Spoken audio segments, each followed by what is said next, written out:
આમ આદમી પાર્ટી દ્વારા દાહોદ જિલ્લાના ગુરુ ગોવિંદ લીંબડી ખાતે દારૂબંધી મુદ્દે આપનું વિરોધ કરી રહેલા આમ આદમી પાર્ટીના કાર્યકરોને પોલીસે ડિટેઇન કર્યા।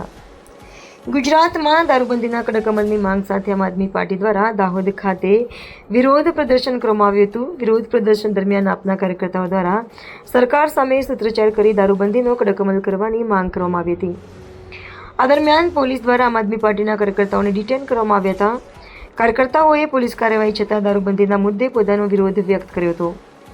આમ આદમી પાર્ટી આપ દ્વારા ગુજરાતના ગૃહમંત્રી હર્ષ સંઘવીના રાજીનામાની પણ માંગ કરવામાં આવી હતી। બ્યુરો ચીફ જિગ્નેશ પ્રજાપતિ, ફતેપુરા જિલ્લો। ભાવનગરની અંદર હાલમાં જ એક લઠ્ઠાકાંડ થયો, એની અંદર 10 લોકોના મૃત્યુ થયા છે। અને જે લઠ્ઠાકાંડ થયો એ નકલી દારૂ પીવાના કારણે થયો છે। બધાને ખબર છે કે આ ગુજરાતમાં દારૂબંધી હોવા છતાં ગુજરાતના ખૂણે ખૂણે, ગામે ગામ, ગલીએ ગલીએ દારૂ મળી રહ્યો છે। અને આ બધું સરકારની નજર તળે અને પોલીસની રહેમરાહે થઈ રહ્યું છે, આપ સૌને ખબર છે।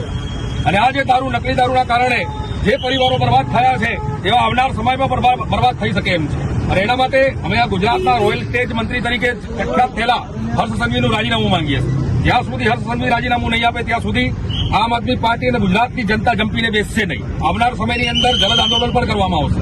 એટલે અમારી માંગ છે કે હર્ષ સંઘવી તાત્કાલિક રાજીનામું આપે।